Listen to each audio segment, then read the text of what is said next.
Et comme le film est très bien, moi je suis très contente, je me dis mais enfin si vous commencez par là, mais après vous allez adorer tout ça à quoi vous allez jouer, ça va être génial. Hi guys! Aujourd'hui on se retrouve pour parler du film Super Mario Bros. Alors, de quoi peut bien parler un film Mario? On connaît Mario, bon c'est un petit plombier qui saute avec le pont en l'air comme ça sur des briques. Qu'est-ce que ça peut bien raconter pour qu'on dédie 1h30 de film? Eh bien ça raconte l'histoire de Mario et Luigi qui sont donc toujours des plombiers, ça n'a pas changé, hein, ils n'ont pas fait une reconversion professionnelle, ils sont toujours plombiers. Ils galèrent un petit peu à New York, c'est pas si facile comme ça de trouver des clients, donc on les voit un petit peu galérer tout ça. Et après un dépannage assez particulier, ils vont se retrouver happés par un tuyau dans un autre monde, un monde totalement différent. C'est là où va commencer les aventures, mais le hic, c'est que Luigi et Mario ont été séparés, donc Mario va essayer de retrouver Luigi. Mais à côté de ça, il y a une intrigue aussi très importante. Le monde dans lequel Mario a atterri est en danger. Pour la VO, on retrouve quand même des grosses têtes. On retrouve Chris Pratt, on a Seth Rogen, on a Jack Black, on a aussi Anya Taylor-Joy. Donc c'est quand même un gros casting d'ailleurs. D'ailleurs, petite anecdote, on retrouve Kerry Payton, alors qu'on connaît par exemple pour Ezekiel dans The Walking Dead, entre autres, qui joue le roi des pingouins dans Super Mario Bros. Le film. Niveau VF, il n'y a pas de star talent. Et ça, c'est la bonne nouvelle. C'est vrai que ça a créé tout un truc parce qu'effectivement, on avait tous peur que qui dit film de jeux vidéo, ou peu importe d'ailleurs film d'animation en général, on a toujours peur de ce côté justement star talent où on va mettre des chanteurs, où on va mettre des youtubeurs, etc. Et ça donne souvent aussi des footballeurs aussi. On a vu ça aussi dans Batman, Lego Batman aussi, qui font des performances pas toujours extraordinaires, pour la plupart souvent assez désastreuses d'ailleurs. Là pour le coup il n'y a pas de star talent, on est vraiment sur des comédiens de doublage dont c'est le métier, qui font ça tout le temps. Personnellement moi j'ai été le voir en VF, on retrouve dans le personnage de Mario Pierre Tessier qu'on connaît pour par exemple avoir doublé Ryan Reynolds, dans le rôle de Peach Audrey Sourdive, Benoît Dupac donne sa voix à Luigi. Si vous êtes fan de l'univers de Walking Dead vous avez déjà entendu sa voix, puisqu'il prête sa voix à Glenn dans The Walking Dead, mais il est aussi, et ça c'est important, directeur artistique de tout ce qui est doublage de The Walking Dead. D'ailleurs, il y a un documentaire qui avait été diffusé sur OCS là-dessus. Et concernant Bowser, vous allez être étonné, il y a toujours une vibe The Walking Dead vraiment là-dessus. Eh bien, c'est Jérémy Covillo qui fait la voix de Negan, mais qui fait aussi les voix de Tom Hardy ou encore Benedict Cumberbatch. Je sais pas si je le dis bien, à chaque fois j'ai toujours du mal à le dire. Du coup, qu'est-ce que ça donne un film Mario? Alors niveau intrigue, vous attendez pas à quelque chose d'incroyable, ça reste très simple. Mario veut retrouver Luigi et en même temps on a le monde, notamment le royaume des champignons, qui est menacé par Bowser. Donc voilà, on est sur, en gros, Mario veut retrouver son frère qui a disparu et puis il faut sauver le monde. Il n'y a rien d'aussi incroyable que ça en termes d'intrigue. Vous attendez pas à quelque chose d'extraordinaire, mais en même temps c'est normal. On est quand même sur un film qui s'adresse à la fois aux enfants, mais aussi aux adultes qui peuvent être nostalgiques s'ils ont arrêté par exemple les jeux Mario, mais aussi aux fans des jeux Mario, parce que bon, l'univers en soi, c'est pas comme si c'était le lore le plus complet de dingue, aussi complexe que ça. Et c'est justement là qu'on se dit que c'est peut-être compliqué de faire un film Mario, est-ce que finalement il y aura peut-être rien à raconter, parce que c'est pas le lore le plus riche. Effectivement, il y a des tas et des tas de personnages, mais en soi, c'est pas comme si on avait des backstories, un background absolument monumental comme dans la plupart des jeux. On reste quand même sur des jeux de plateforme et tout ça. Enfin voilà. Alors après, c'est plus ou moins varié suivant les trucs. Et puis maintenant, c'est Mario Lapin Crétin, Mario Golf, Mario ceci, etc. Mario Soccer. C'est une licence qui est extrêmement lucrative. Mais en soi, voilà, en termes d'histoire, tout le monde se dit qu'est-ce qu'on va pouvoir raconter sur tous ces personnages? Il va falloir quand même créer quelque chose de cohérent, qui les lie, qui soit quand même un peu consistant. Et oui, le scénario de base, l'intrigue, c'est pas non plus le truc le plus incroyable. Et finalement, en plus, dans le trailer, on vous explique très bien ce pourquoi vous allez aller au cinéma. Très clairement, vous n'allez pas vous sentir lésé. C'est clairement l'histoire sur laquelle on vous a teasé. Vous y allez pour ça. Mais moi, c'est un film que j'ai vraiment beaucoup aimé. De base, c'est pas le projet qui m'intéressait le plus. Mario, c'est une licence que j'aime bien y jouer de temps en temps, mais c'est pas non plus. J'achète pas chaque Mario à chaque fois qu'il sort ou quoi que ce soit, mais j'aime bien de temps en temps, c'est vrai que c'est sympa. Mais du coup, je me disais, mais qu'est-ce qu'on va pouvoir raconter là-dedans? C'est un film pendant lequel on est tout le temps émerveillé, et c'est d'autant plus marquant que, en fait, vu qu'on est sur un film d'animation, forcément, les personnages sont animés de telle façon que les expressions sont vraiment exagérées, ce qui fait que, par exemple, comme on a Mario qui arrive dans ce monde-là qu'il connaît pas, c'est ça que je trouve cool. On a toujours ce Mario qui est émerveillé, les yeux écarquillés, qui se dit waouh, waouh, waouh. Et en fait, sur le moment, on voit pas forcément ce qu'il voit, donc on se dit mais pourquoi il est émerveillé comme ça et tout. Et après, on voit ce qu'il voit et on fait ah ouais, non, franchement, c'est une claque. Tout le film est une claque visuelle, c'est vraiment un plaisir pour les yeux. Que ce soit en technique d'animation ou que ce soit en technologie de modélisation, c'est juste incroyable visuellement, c'est dingue, je vous dis. Et puis en plus, Je sais pas, que ce soit ses textures, que ce soit les jeux de lumière. Le film est clairement une invitation à la contemplation avec... En fait, c'est complètement ça, c'est qu'on a des moments de contemplation et puis après, boum, boum, boum, ça va exploser de partout, il va y avoir de l'action. On n'a pas vraiment trop le temps de parler, de poser les choses, etc.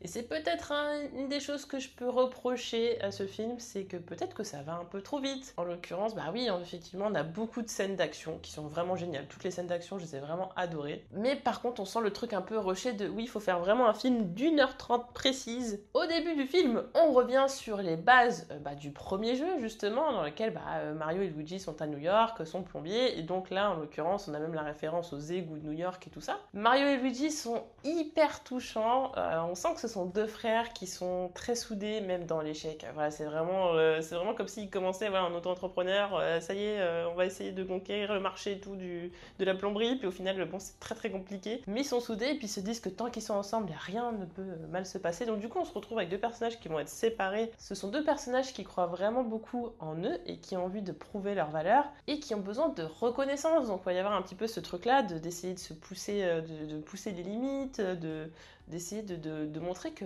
oui, ils servent à quelque chose, que oui, ils peuvent faire de grandes choses, que c'est possible. La question qu'on peut se poser, c'est vu que Mario et Luigi sont séparés, est-ce que finalement le film va être divisé en deux? Au final, c'est pas du tout le cas, hein.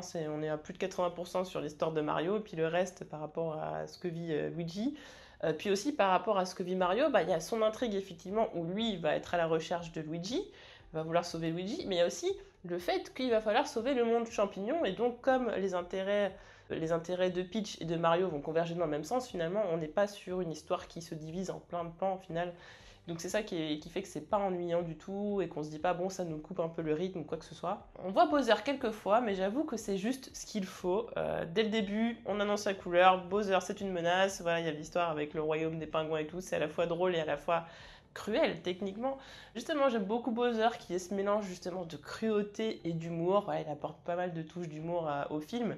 D'ailleurs, niveau humour, j'ai trouvé ça un petit peu dommage que ce soit de l'humour un peu grossier, c'est-à-dire, par exemple, pour les enfants, quand je dis grossier, c'est très, bon, nous on va pas rire en tant qu'adulte, mais ça va faire rire les gamins, ou que ce soit de l'humour subtil, bof, en fait, justement, le trailer laissait penser que ça allait être hyper drôle et que j'allais me taper des barres toutes les 5 minutes, même s'il y avait des trucs un peu enfantins et tout ça, et au final, il y avait pas mal d'adultes, mais il y avait aussi quelques enfants. Aucun des deux on les a entendus rigoler pendant le film, hein. Je veux dire, il y a eu 2-3 moments, grand maximum un moment où vraiment les gens ont rigolé, mais globalement ça riait pas beaucoup dans le film alors qu'il y avait matière à et que on sentait qu'ils essayaient et il y avait des moments où ça marchait plutôt bien, mais c'était beaucoup trop peu je trouve. C'était vraiment un film sympathique où vraiment on a tout le temps le sourire, c'est toujours vraiment on en a plein les yeux et tout, on passe un bon moment, mais par contre voilà, je me suis pas tapé des barres de rire, ce qui aurait été le plus que j'attendais et qui est pourtant mis en avant dans le trailer, que ce soit par teaser ou trailer d'ailleurs. Je pense que ceux qui font le plus rire, ça reste Bowser. Donkey Kong, j'ai vraiment beaucoup aimé, vraiment il est incroyable Donkey Kong dans ce film et mérite des films à lui. D'ailleurs, je sais pas si vous êtes aussi vieux que moi, vous avez peut-être connu la série animée Donkey Kong. Qui passait sur KD2A, parce que d'ailleurs Donkey Kong c'était la mascotte de KD2A, voilà, c'était une émission qui passait sur France 2 le mercredi, je crois, je sais plus, le mercredi matin il me semble, mais voilà, Donkey Kong dans ce film est juste incroyable, je l'aime beaucoup, et franchement je trouve que ce soit le film où les personnages, en tout cas que ce soit Peach, Mario, bon vous dites je sais pas trop, mais Donkey Kong, ils pourraient faire des spin-offs de séries, de films, de plein de choses, franchement je pense que il y a peut-être ce côté un peu on teste avec ce film pour voir et après on va étendre ça énormément. Et en plus, ce qui est incroyable avec les adaptations de jeux vidéo qui sont réussies, on a vu le cas avec Cyberpunk Edge Runner, c'est que c'est un cercle vertueux. Par exemple pour Cyberpunk, justement il y a eu pas mal de problèmes par rapport au jeu, mais au final la série a tellement plu que ça a donné envie aux gens de revenir vers le jeu qui a été patché, qui a été corrigé, donc maintenant les gens se sont mis en disant finalement le jeu était pas si mal. Mais là on est sur une licence qui marche déjà beaucoup, mais on a peut-être une génération d'enfants, ou même de personnes tout simplement, qui se sont pas forcément intéressées à l'univers, qui connaissaient pas, pour les enfants en tout cas, qui connaissaient pas forcément, et là ils vont voir le film Mario, et ils vont se dire « Oh, il faut absolument que je joue aux jeux vidéo !» Et c'est ça qui est incroyable, parce que du coup on relance encore la machine, encore une fois. D'ailleurs c'est marrant, parce que Nintendo a été hyper intelligent là-dessus. Ils ont fait une promo justement sur pas mal de jeux Mario à ce moment-là, au moment où est sorti le film, donc c'est normal et c'est très intelligent. Mais justement de se dire qu'il y a toute une génération d'enfants qui vont qui vont connaître Mario par ce film, en fait, c'est ça qui est dingue. Et comme le film est très bien, moi je suis très contente, je me dis, mais enfin, si vous commencez par là, mais après vous allez adorer tout ce à quoi vous allez jouer, ça va être génial. Et ce qui est encore plus intéressant, c'est qu'il y aura ce phénomène inverse de nous, on se dit, bah tiens, on a telle référence et tout, c'est trop cool, ça c'est quand j'ai joué quand j'étais petit, que les enfants, eux, eh bien, ils vont regarder le film et puis après, ils vont repérer dans les jeux vidéo qu'ils vont faire après, eh bien, toutes les références qu'ils pensent qui viennent du film. Et ça, c'est juste génial. Après le plaisir de la nostalgie, après s'être émerveillé d'avoir suivi cette histoire qui, bon, est peut-être un petit peu facile sur le papier, mais qui tient la route globalement, eh bien, on a le plaisir de voir les références. Alors moi, je pense que j'en ai loupé plein, parce que j'aime les jeux Mario, j'en ai fait quelques-uns, mais j'avoue que je les ai pas tous faits, je suis pas une grande fan au point de tout connaître. On voit ça, on se dit, ah, c'est Donkey Kong sur Game & Watch, tiens, ça c'est Mario 3D World, tiens, il y a même des références où c'est pas forcément d'ailleurs du Mario, c'est par exemple du Punch-Out, ça c'est le seul truc que j'avais vu, mais apparemment il y a des références par exemple à l'ancien nom de Mario qui était Jumpman, il y a des références à Duck Hunt, il y a aussi une référence à Star Fox, alors j'avoue que pourtant je connais ces jeux, mais j'avoue que j'ai pas vu, aussi par rapport à la cartouche dont il faut souffler et tout, bon ça c'est mon copain qui a trouvé le truc, moi j'avoue que j'avais pas tilté sur le moment mais c'est lui qui a vu ça. Forcément aussi la référence à Mario Kart, mais ça on le voit dans le trailer et c'est juste génial. Autre chose qui me faisait peur, c'est comment on utilise les éléments du jeu vidéo pour rendre ça crédible dans le scénario. Que ça fasse pas encore une fois. Regardez du fan service, regardez ça, c'est les pouvoirs. En fait, non, tout a une utilité. Les power-ups sont bien utilisés. Par exemple, certaines choses comme la carapace bleue, c'est bien utilisé. Il y a vraiment ce truc de. On l'injecte pas là-dedans pour rien, ça a vraiment une utilité vraiment dans l'histoire et dans les combats, etc., dans plein de choses. Globalement, tout s'intègre bien dans l'univers et tout est cohérent justement par rapport à ce qu'on veut raconter et comment justement on modifie ça pour en faire vraiment une histoire animée, quoi. Alors si vous avez peur que le trailer spoil le film, alors globalement oui, ça spoil les intrigues, on vous dit directement ce qui va se passer dedans. Sans savoir forcément la fin ou quoi que ce soit, mais globalement ce que je pensais être par exemple la fin du film, c'est pas le cas, etc. Donc ça aurait été tellement bête de mettre la fin du film dedans en voulant montrer le maximum dans un trailer. Au final, je vous rassure, ça n'est pas le cas. Donc si vous avez vu le trailer, non, vous n'avez pas vu tout le film, il y a encore de belles choses à découvrir. Ce que j'aime beaucoup, c'est qu'on casse les stéréotypes. Alors oui, Peach n'est pas la princesse à sauver, c'est une fille qui sait très bien se débrouiller toute seule. Enfin, ouais, je vais pas vous spoiler toute l'histoire du personnage ou quoi que ce soit, mais vous allez le voir par vous-même. Mais c'est un personnage qui est très agile, qui a du répondant, qui se laisse pas faire, qui a beaucoup de caractère et tout ça, qui n'attend sur personne pour la sauver ou pour sauver qui que ce soit. Et qui est en même temps très douce et très amicale, etc. Enfin voilà, qui a des côtés très nuancés. Alors peut-être qu'il y en a qui écriront wokisme ou je ne sais quoi. Moi je trouve que c'est juste normal à bout d'un moment de pas faire en sorte que tout le temps les princesses ce soient les personnages à sauver. Et en plus, c'est pas bizarre parce que justement, c'est justement on a ce côté duo de Peach et Mario qui fonctionne très bien, de deux personnages qui se complètent, et Mario qui apporte des choses. Bon, au début, j'avoue qu'on comprend pas trop ce qu'il apporte, on a l'impression que limite elle peut se démerder toute seule pendant tout le film et elle a pas besoin de lui, genre il est là en plus, en bonus limite, mais le duo fonctionne techniquement plutôt très bien. Maintenant, ce que je reproche beaucoup, c'est le fait que ça va tellement trop vite. Alors oui, il y a la petite introduction Mario et Luigi au début qui dure juste le temps qu'il faut, mais par contre, après la rencontre entre les personnages, je trouve que mis à part la relation Mario et Donkey Kong, le reste, c'est plutôt rushé en fait. Mario, il arrive dans le monde, il croise Todd, ça y est, Todd il dit « Mario, c'est mon meilleur ami ». Enfin, vous me connaissez pas en fait, d'où vous connaissez les gars, d'où vous avez appris à vous connaître en fait, on n'a pas eu le temps de créer ce truc là, enfin c'est... Todd c'est complètement l'âne dans Shrek, je trouve qu'il a complètement été repompé sur l'âne dans Shrek, c'est complètement ça, c'est le mec qui s'incruste et tout ça, il va absolument être ton ami, il te suit partout et tout, et puis il parle, il se met dans des postures pas possibles, et globalement c'est un peu dommage parce que je trouve que le personnage est finalement scénaristiquement inutile. Pareil, Mario Peach, bon ça y est, ils sont potes direct aussi, c'est pareil. J'avoue que c'est un peu dommage là-dessus. J'aurais bien aimé qu'on nous explique comment fonctionne ce monde, les relations entre les différents royaumes, etc. Le film fait 1h30, c'est vrai que de base je me dis, ouais, c'est par rapport à tous les films qui durent vachement longtemps, même les films d'animation, hein. 1h30, j'ai trouvé que c'était vachement léger, et ça fait un petit peu genre... Ouais, c'est vraiment un film où on essaye, on tente, c'est vraiment le brouillon, enfin pas le brouillon parce que le film est génial, hein. On voit ce que ça donne, si ça marche pas, sachant qu'ils mettent une tonne de pognon de dingue dans les publicités, enfin, dans tout ce qui est marketing, donc je me dis, bon, c'est pas juste un film test techniquement, mais il y a un peu ce côté-là, je me dis 1h30, c'est dommage, c'est vachement trop court. Je demandais pas non plus qu'il dure 3 heures, mais une demi-heure de plus pour développer un peu plus les relations entre les personnages, et puis développer beaucoup plus aussi le côté humour, c'est ce qui m'aurait manqué. Il manque tout un tas de personnages, mais voilà, c'est ce que je dis encore, c'est que peut-être qu'on aura des tas de films. Donc franchement, j'ai hâte de voir comment on va introduire les prochains personnages dans les prochains films. Franchement, je vais pas chipoter énormément sur ce film que j'ai adoré, je vais pas trouver 35 problèmes. Le problème, effectivement, c'est que ça va trop vite, que justement les relations sont pas assez développées et que ça manque d'humour, que ce soit de l'humour un peu grossier, entre guillemets, enfin un petit peu voilà, enfantin, ou de l'humour subtil. Voilà, l'intrigue, c'est pas quelque chose de dingue, mais ça se tient. Visuellement, c'est juste magnifique. Les animations sont incroyables, les combats et tout, vous allez adorer. En termes de rythme, bah, forcément, je dis ça va trop vite, donc forcément, vous n'avez pas le temps de vous ennuyer, ça c'est clair.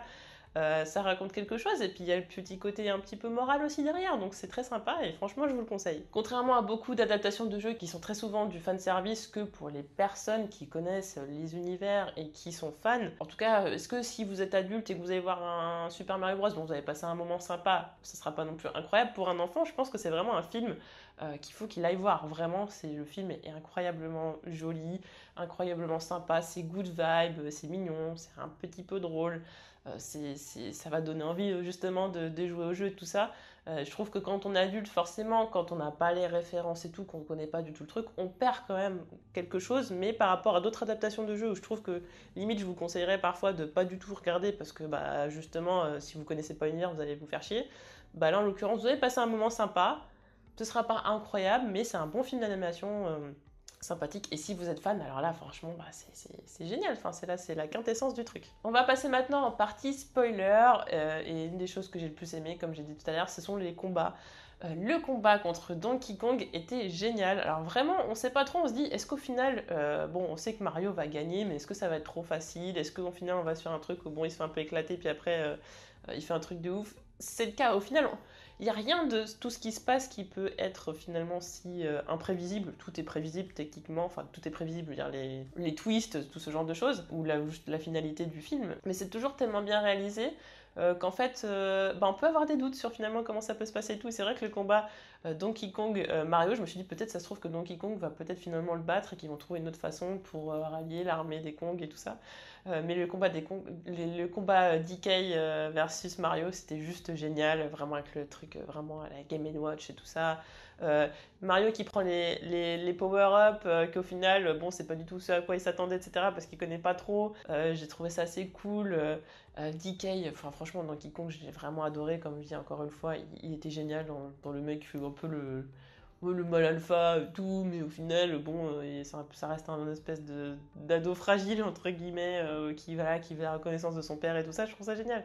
Le point commun entre les deux, bah oui, moi aussi, mon père, il me dit que bon, je suis un raté, je sais pas quoi, moi aussi, nanana, mais ouais, mais toi, par contre, t'es vraiment un raté, enfin, ça, j'ai trouvé ça trop drôle, Donkey Kong était juste génial, mais le combat était, enfin, en plus, avec la reine derrière et tout, c'était trop beau, avec toutes ces petites rêves, quoi, qui sont subtilement mises et qui font pas grossières et qui ressortent pas du truc, juste on apprécie encore plus le truc, et puis si on connaît pas les rêves, on apprécie quand même, mais ouais, le côté avec le chat agile et tout, notamment quand il passe dans l'espèce de poutre, là, quand il passe dans la poutre et tout, enfin, les animations sont incroyables, vraiment, dans ce combat-là, je me dis, waouh, les animations sont incroyables.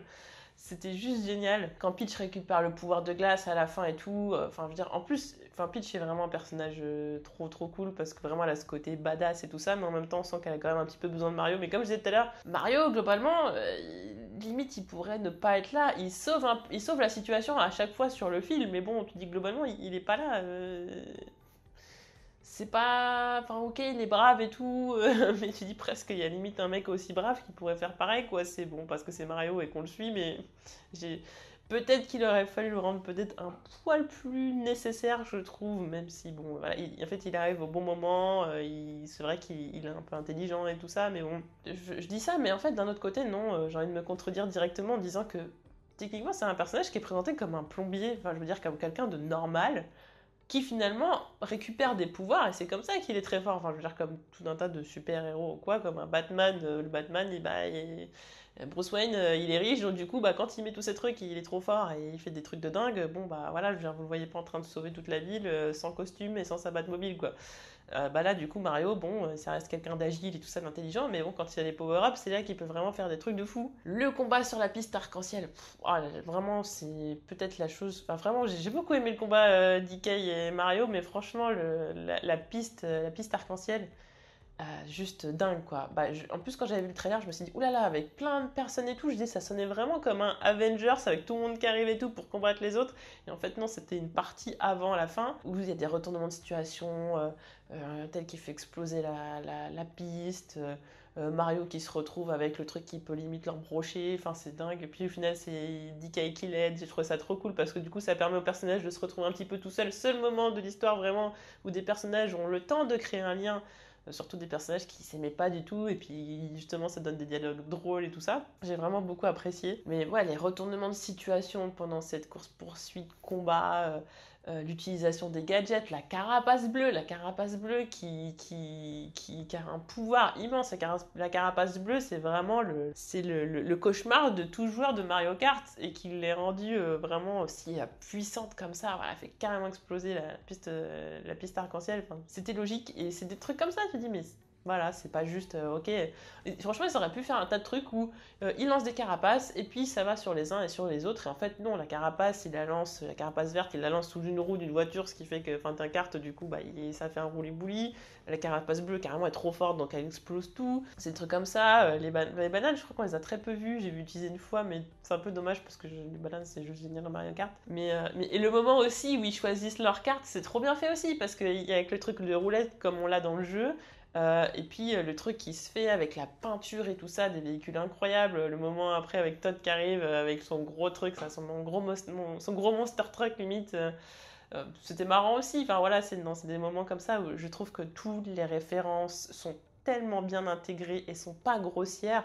C'est appréciable. Encore une fois, j'ai bien aimé les références visibles comme les références plus invisibles. Et justement, j'ai hâte de voir les listes de trucs que j'ai manqués. Et peut-être d'ailleurs de revoir le film et de dire tiens, en fait, c'était ça, d'accord, ok. Ça, c'est cool. Et puis surtout de faire d'autres jeux. Truc que j'ai pas trop compris par contre à la fin et qui du coup semble être expliqué. Eh bien, en fait, il y a deux scènes post-génériques. Une après le premier générique, voilà, où il y a les images et tout ça. Et puis une après le générique vraiment déroulant classique quoi. En fait, il y a une scène a priori, alors là je vais vous spoiler la scène où on verrait en fait un petit œuf blanc avec des taches vertes dans un tuyau sous New York là, le fameux endroit. Donc on se doute bien que, enfin, c'est pas qu'on se doute bien, on sait que c'est Yoshi.